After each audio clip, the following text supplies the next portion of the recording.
What up, my people?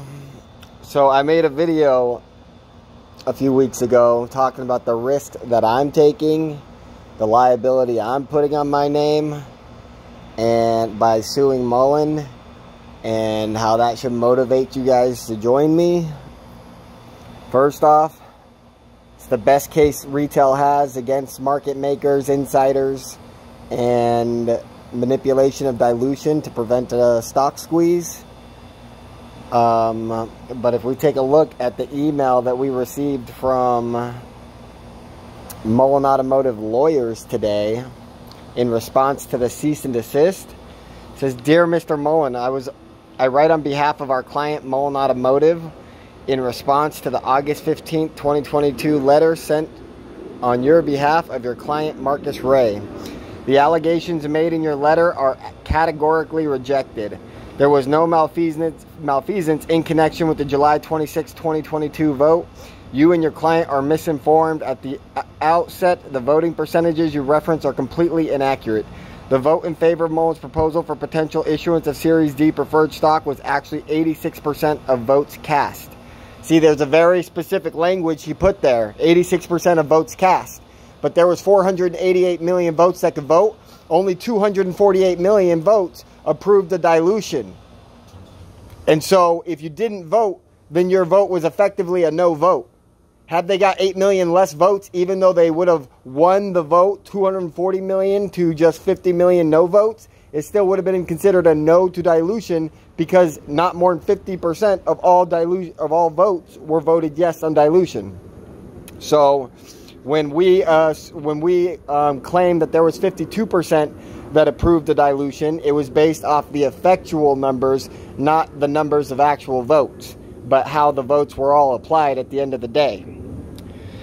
Let's see. They claim no manipulation of the vote.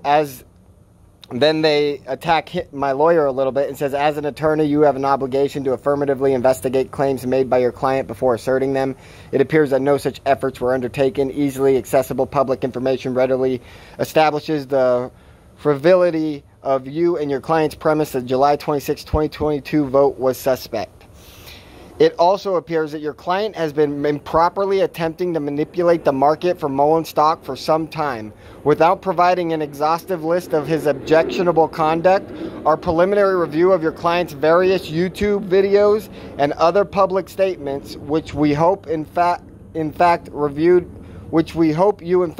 before taking on your engagement, indicates that your client was engaged in various security law violations, including improper solicitation under the proxy rules, attempting to form a control group without compliance with the Williams Act, and an attempted unregistered offering of securities in the form of asking others to participate in his litigation. Now, I briefly Googled the Williams Act, and what I saw, it talked about an insider having to own 5% or more of all outstanding shares in order to qualify under the Williams Act. That was just a Google search, so I'm not 100% certain about that. But I'm not worried about it. Like, I'm expecting a countersuit. I'm expecting an SEC investigation. And I'm expecting you guys to back me up on this. I'm expecting you guys to realize I'm the only one fighting for retail. And wherever this goes, I'm taking it to the end of the road. Hopefully retail and I come out victorious.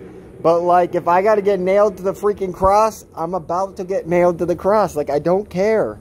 I know they screwed us. I know that if they get away with this, retail will never get a squeeze again, and that retail will have no control over buying power, which is supposed to be a free market of buying and selling pressure. And they've completely destroyed that potential by being able to rig dilution votes and making sure that you never have enough ownership of a stock in order to squeeze it. And I'm not gonna, like, I'd rather die than live in that world. It's just that simple. The fact that your client might hope to manipulate the stock market for MULN stock by performing a short squeeze, or that he may disagree with business decisions made by MULN's officers, directors, does not create a viable claim for breach of fiduciary duty. Well, how about when freaking David Misery,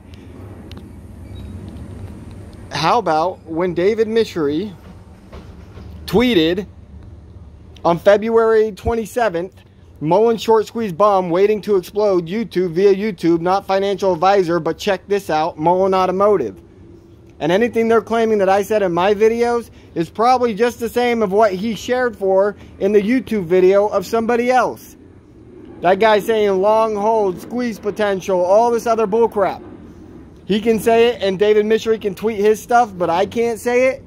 Come on, people. Man, if you guys aren't joining my lawsuit yet, you are whack.